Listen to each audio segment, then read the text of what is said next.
Ce qu'il faut dire, docteur, c'est qu'en matière de vaccination anti-Covid, quand même, le monde entier observe Israël depuis plus d'1 an. Devant la montée en flèche des nouveaux cas, Jérusalem a enfin autorisé, il y a quelques jours, une 4e dose pour de nouvelles catégories de personnes, des adultes de moins de 60 ans à risque en raison d'une pathologie, leur entourage, tout adulte fortement exposé au coronavirus. Pourtant, il y a eu beaucoup d'hésitations, de rétropédalage.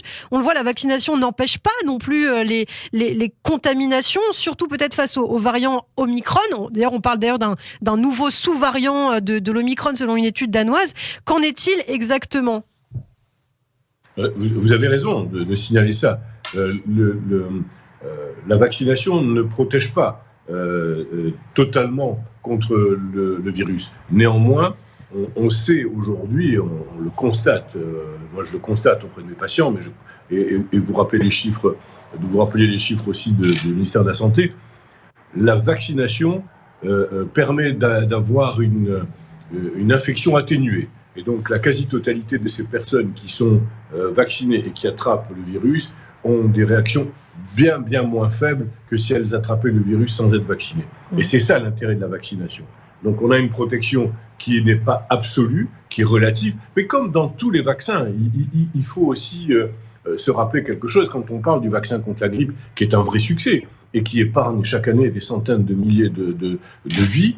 Il faut savoir que l'efficacité absolue du vaccin contre la grippe est de 70%. Donc il y a un delta toujours de 30%. De la même manière, même au départ, si vous me permettez, je fais ce rappel, même au départ, quand nous avions annoncé le succès, et nous annonçons toujours le succès des vaccins, soit Moderna ou Pfizer, oui. L'efficacité était de 90%, donc il y avait toujours ce delta de 10%. Aujourd'hui, elle est certes un peu moins importante, mais elle existe toujours. Cette protection existe toujours. Alors l'efficacité baisse, on parle donc de cette 4e dose. Combien de doses de vaccins on va devoir recevoir dans les mois à venir ? Et puis chaque année, on imagine combien de rappels on va devoir subir, entre guillemets. Une bonne question. Vous avez d'excellentes questions.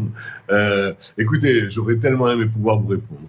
J'aurais tellement aimé pouvoir lire dans une boule de cristal ou dans le marc de café. Ce que je sais, c'est que nous savons beaucoup de choses sur ce virus, mais il y a encore beaucoup de choses que nous ne savons pas, que nous découvrons tous les jours. Il y a l'espoir que la vaccination ainsi que cette contamination générale, qui entraîne malgré tout une sorte d'immunité relative, permettra de repousser la prochaine vague. Donc aujourd'hui, nous pouvons dire combien de temps va durer d'abord la cinquième vague de cet Omicron, avec l'Omicron, mais nous espérons progressivement repousser les contaminations, en tout cas la gravité des contaminations. Et certes, il y aura probablement un autre vaccin, toujours un rappel, qui sera dans l'ordre dans une période de 3 à 5 mois, 6 mois. En tout cas, c'est ce qu'aujourd'hui nous prédisons. Alors, je voulais vous poser une question. Mais il n'y a pas. Ouais. Écoutez, je veux rappeler juste ce que disait le docteur Fauci, Anthony Fauci, qui est le conseiller en matière de Covid à la Maison-Blanche, qui disait que personne ne pouvait dire aujourd'hui si nous n'aurons pas demain un autre variant qui sera plus agressif. Personne ne peut le prédire et il faut être honnête et le dire. Simplement, pour se prémunir, il faut être attentif, il faut continuer à porter le masque, se laver les mains 10-12 fois par jour, garder la distance sociale, et cela permettra comme ça aussi de pouvoir contenir le virus. Alors il y a une question qu'on se pose, peut-être un petit peu candide, mais peut-être que vous pouvez nous répondre, docteur. Je pense pas être la seule à me poser cette question. Souvent c'est vrai, entre amis, on comprend pas pourquoi telle ou telle personne a attrapé le Covid 2-3 fois, et puis d'autres jamais. Comment vous l'expliquez ? Eh bien, nous n'avons pas d'explication. Nous n'avons pas d'explication, sinon qu'il y a des sensibilités particulières et il y a des résistances particulières chez certains individus.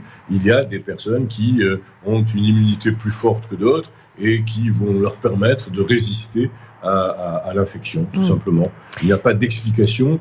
Nous ne sommes pas égaux devant la maladie et nous ne sommes pas, hélas, égaux devant la contagion par ce virus. Il y a une disparité, il y a des différences qui peuvent expliquer des différences immunologiques qui peuvent expliquer ainsi cette différence de comportement par rapport à à ce variant. Alors en France, on voit qu'il y a énormément de difficultés et de souffrances par ailleurs, on peut le dire pour les parents qui doivent faire des tests plusieurs fois par semaine à leur enfant avant qu'ils retournent à l'école. C'est quand même assez éprouvant. En Israël, qu'en est-il pour les enfants justement ? Est-ce que vous voyez, vous, dans votre cabinet, peut-être des difficultés à faire des tests aux enfants et à les vacciner aussi ? Écoutez, alors pour répondre à sur la vaccination est libre en Israël pour les adultes et les enfants. Il y a un certain nombre d'enfants qui ont été vaccinés, mais il n'y a pas eu un engouement par rapport à la vaccination pour les enfants, soyons clairs. Il faut savoir qu'en Israël, il existe une loi qui pourrait obliger les personnes à se faire vacciner. Ça n'a pas été le choix du gouvernement, donc c'est laissé à la libre décision des individus et des parents pour les enfants. Néanmoins, je dois dire quelque chose. Nous avons vacciné en Israël un grand nombre d'enfants, avec des résultats intéressants, avec très très très peu de réactions, mais quasiment pas de réactions. Et ça a commencé il y a déjà plusieurs mois, c'est-à-dire avant même que l'on parle de la vaccination, que l'on évoque cette hypothèse de la vaccination pour les enfants.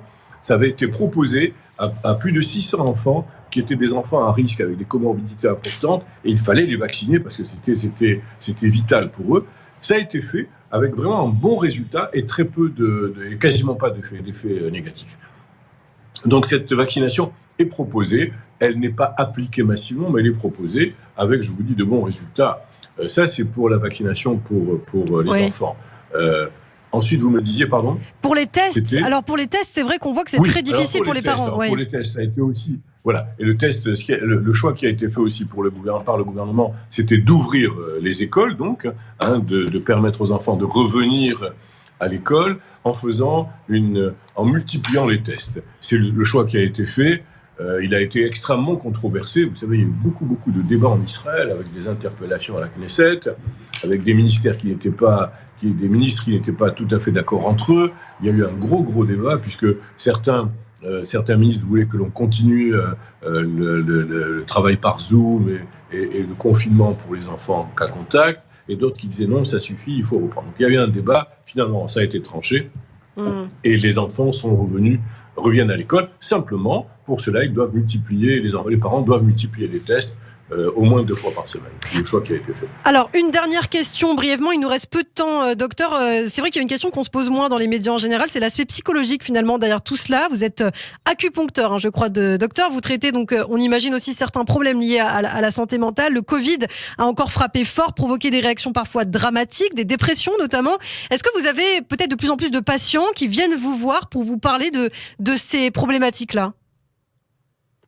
Oui, bien sûr.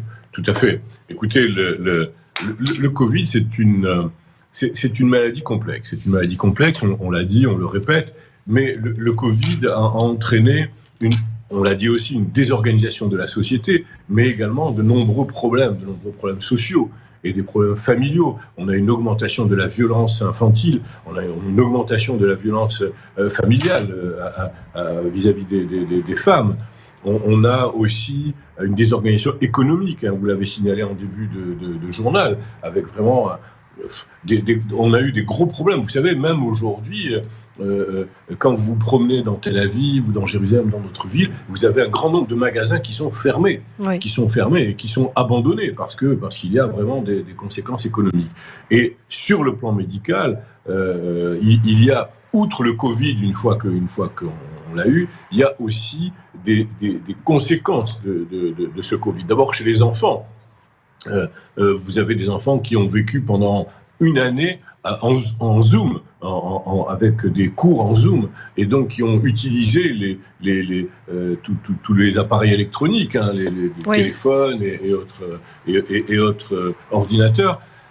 On a vu, et ça c'est quelque chose, il y a une étude très intéressante qui a été faite, le chiffre le nombre d'heures de consommation d'Internet par jour était de 4 à 5 heures par jour. Il est passé à 7 heures par jour pendant cette période d'une année de confinement.